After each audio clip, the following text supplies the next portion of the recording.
Good morning all. So today we are going to start our new chapter, statistics. Okay, and for our half yearly portion, the questions from this chapter will also be included. Okay, and by this, according to our syllabus, our portion will be over when this chapter is over. Means for our half yearly, this is our last chapter as per our syllabus. Okay, and that's about the chapter. Now, regarding this statistics, it has a a variety of application in our daily life, more than you think. It has very much application. And one more thing is that actually statistics is a branch of mathematics, but due to its very increased application, it is being now considered even as a separate subject. Okay, it is being treated like that. Like that, it has very much important. Okay, so now you are going to learn the basics, the preliminary content of statistics. So each and every class regarding this statistics is very important, because in class 10 you will learn a little bit higher, and 11 again higher, and when you move to your graduation, post-graduation or engineering, whatever. If engineering, sometimes there won't be much application, but if you are choosing higher graduation or post-graduation, the application of statistics is much higher. There are even courses saying BSc statistics. The whole core subject becomes statistics. That much content and application for statistics are around the globe. In India, the application of statistics is, of course, developed, but especially in foreign countries, the use of they are using statistics for in research purposes also. So this all could be a beginning of a new career even for you. So give due importance for this chapter. Okay, and I will share with you new informations also. So I am going to share my screen.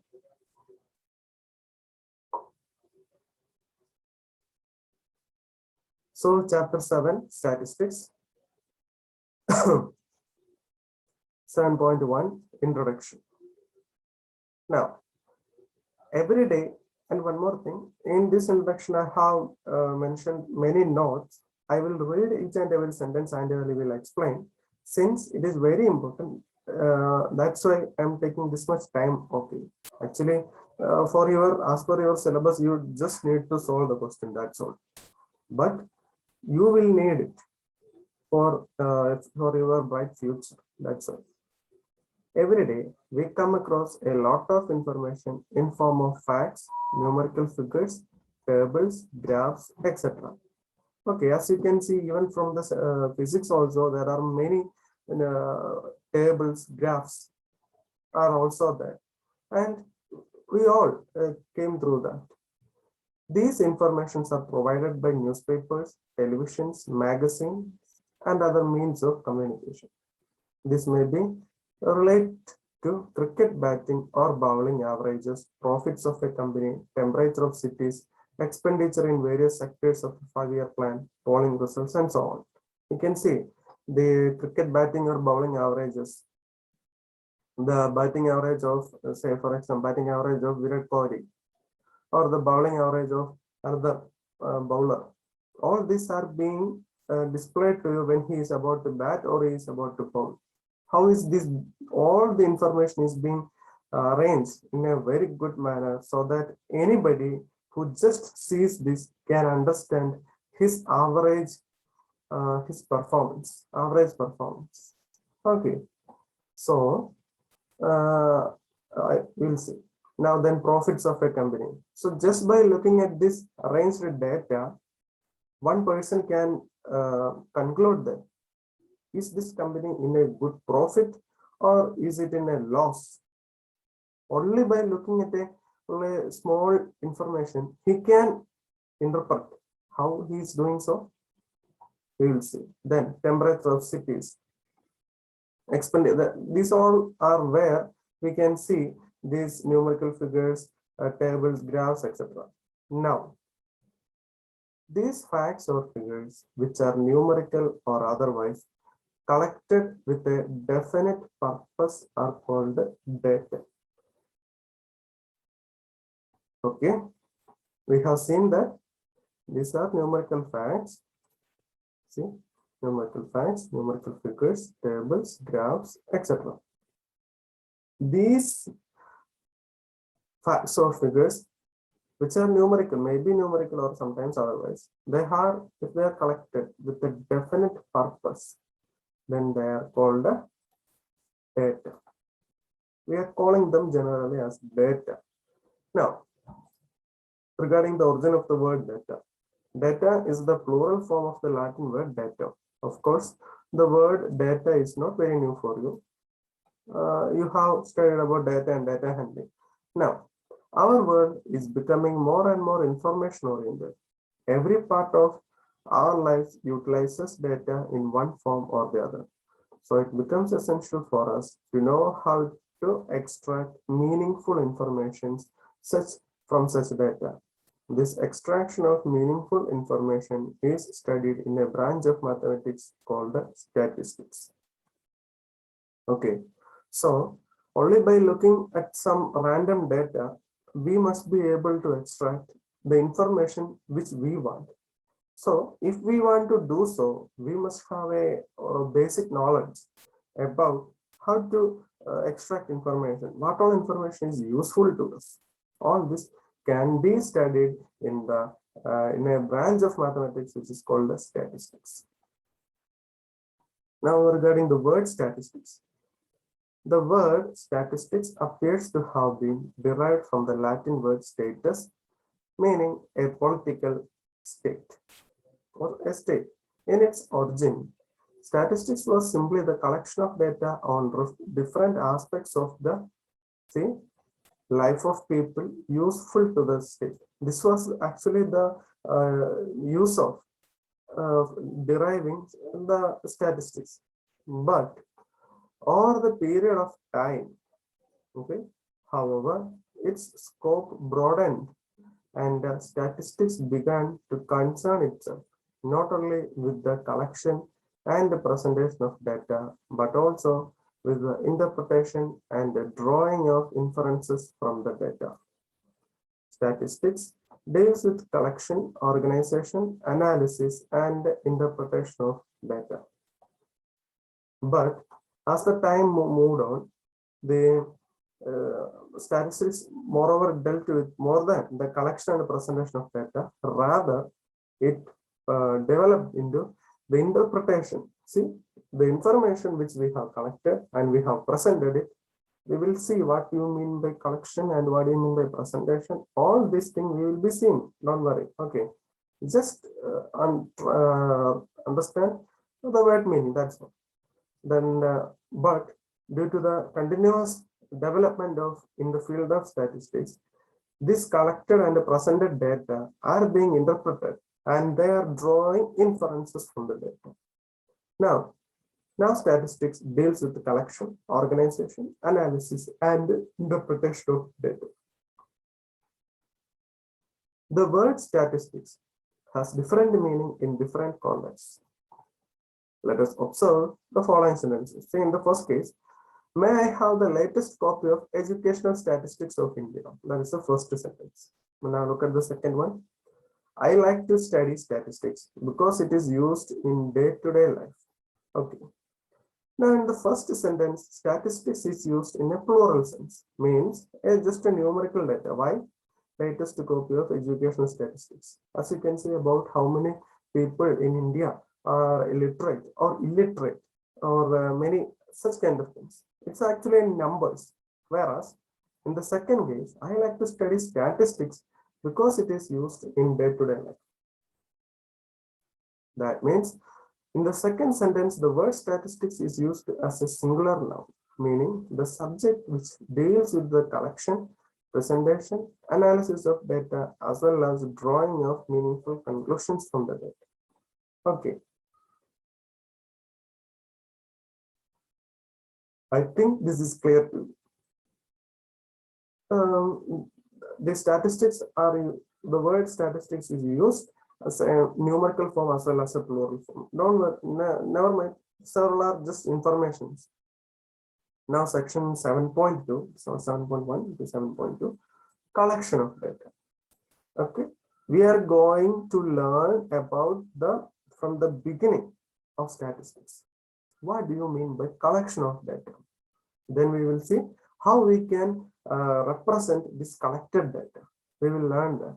Then we will move, as you have seen in this section, then we will see what the interpretation and the drawing of inferences from the presented data. We will move higher. Okay, so let us see. Collection of data. Activity 1. Divide the students of our class into 4 groups. It's an example, okay? Allot each group of the work of collecting one of the following kinds of data. See, suppose we are dividing our students in the class into 4 groups, and each group are giving special duties. Let us see. First duty, height of 20 students of your class. They have to collect this information. Now, number of absentees in each day in our class for a month. The second group has to do this activity. They have to collect this information. Then, number of members in the families of your classmates. Now, heights of 15 plants in or around the school. These are the 4 kind of data. Now, let us see how the results have gathered. If we were in class, we could have done it. And let us see. Regarding this data, did they collect the information from each and every student, house or person concerned for obtaining the information? Means, see, look at the first one, heights of 20 students of your class. The group which has been allotted this information, they must have asked all of you, or not all of you, the 20 students, asking what is your height directly. Fine. But look at the second information, number of absentees in each day in your class for a month. Okay. How can our students can find this information? Is it possible? Just by asking each and every student, you were absent how many times in this month?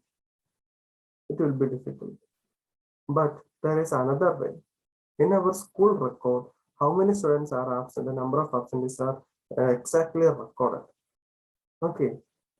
Or looking at the attendance register, you can directly take.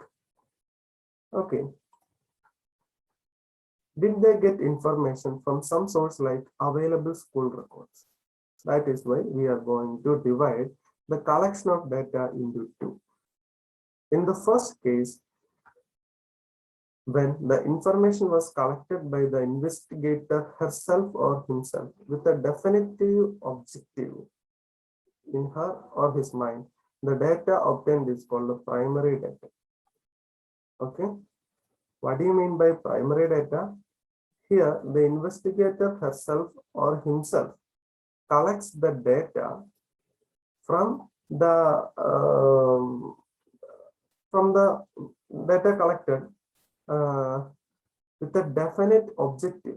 What is my aim? I should collect this data so as I can find these things. Okay, this kind of data is called the primary data. Now, in the second case, when the information was gathered from a source which already had information stored, the data obtained is called the secondary data.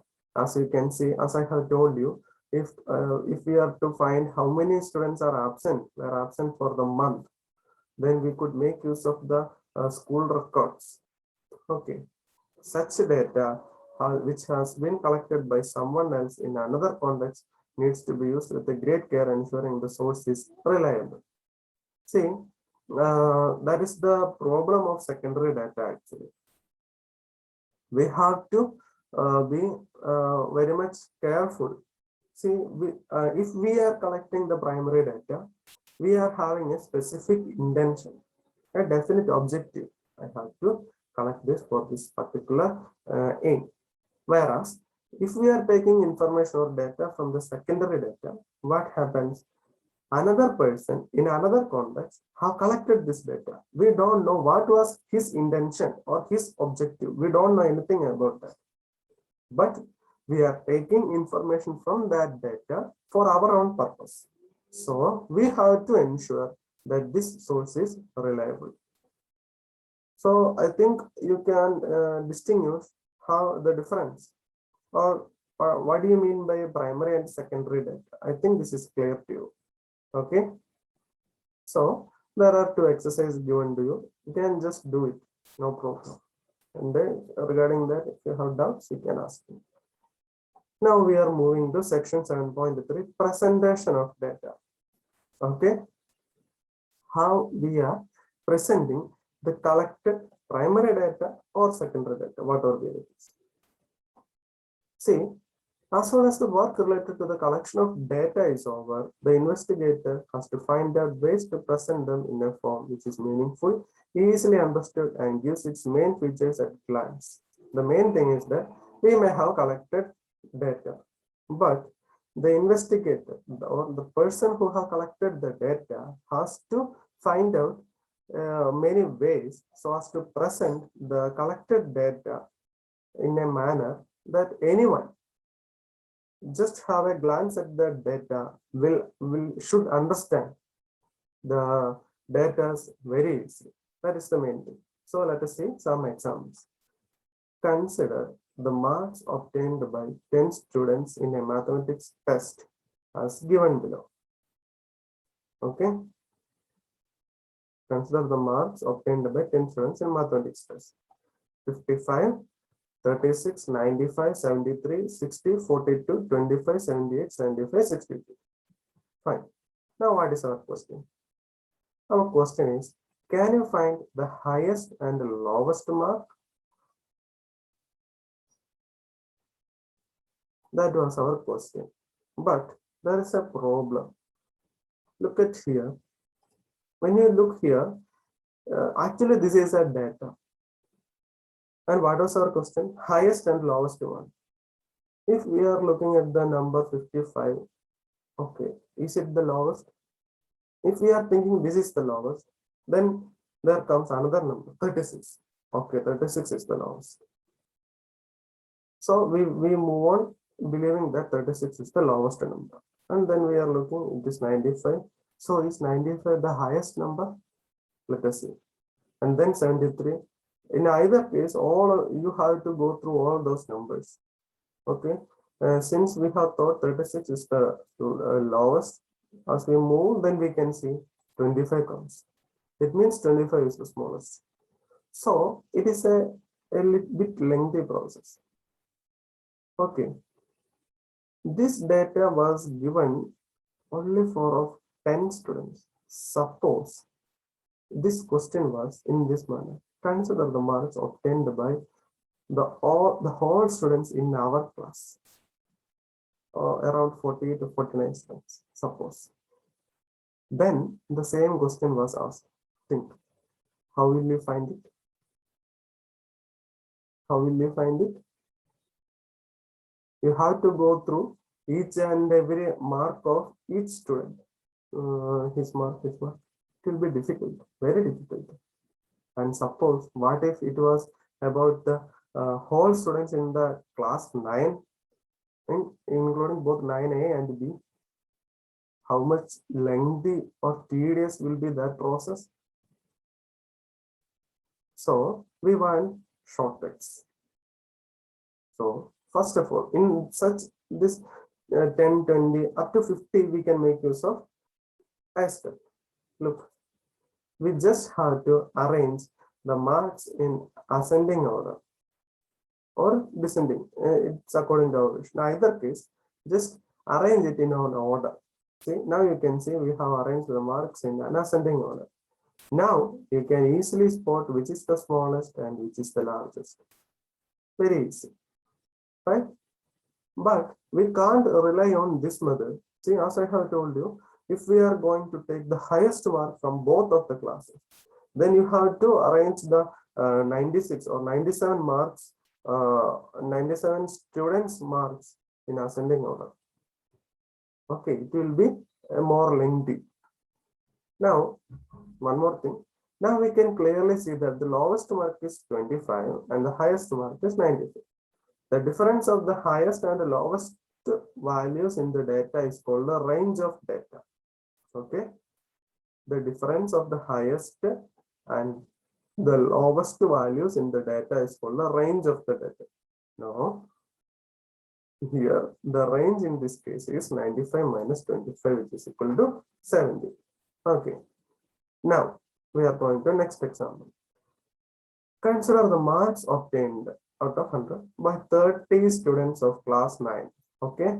As I have told, the number, the data is being increased. See, these are the data. Recall that the number of students have obtained a certain number of marks is called the frequency of those marks. For instance, look here, 4 students. See, 4 students have got 70 marks. Look for the marks 70 here, here, then here,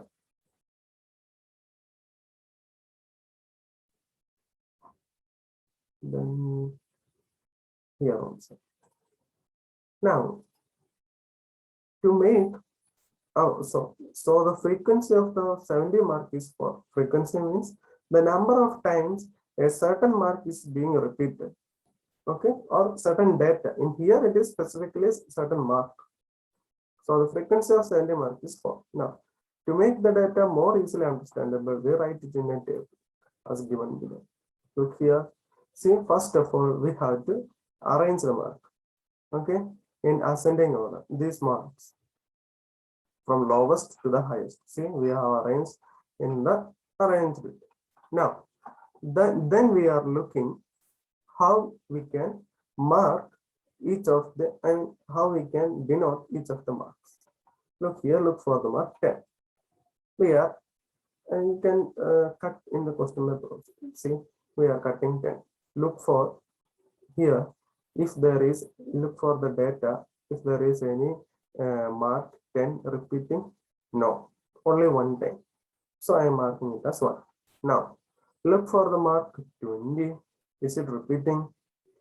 Look here, go through each and every data. No, it is also repeating. Now look for the mark 36. 36 here. When we move proceeds, you can see there is another 36. Okay. Again, we are moving. One more 36.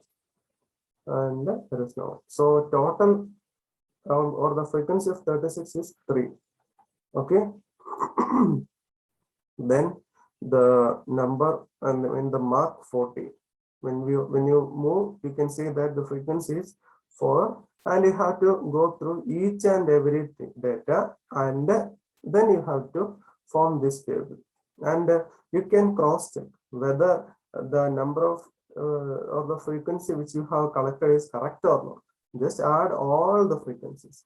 If you get a total of 30, then you can believe that. See, our question also saying that mark of 30 students. If you get 30, then you can believe that your answer is correct. So, look at the difference. I will just change like this. Okay. Suppose 2 data are given. One data is given in like this. Okay, just numbers like this. Suppose. Okay. And one data is given in this table format. What do you think? Which is more understandable? Which data you like it? Obviously, you like the data which has been represented in the table because it is very easy to understand, right? Okay. Now, so this kind of representation is called an ungrouped frequency distribution table, or simply a frequency distribution table. Okay, ungrouped, either it is called ungrouped frequency distribution table or just frequency distribution table. Clear? Now, I think this is just enough for you because the next one we need more time. So you must be thorough with all this.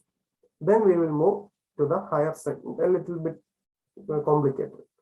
So go through the class and listen it carefully and ask me if you are having any doubts. Okay, so thank you.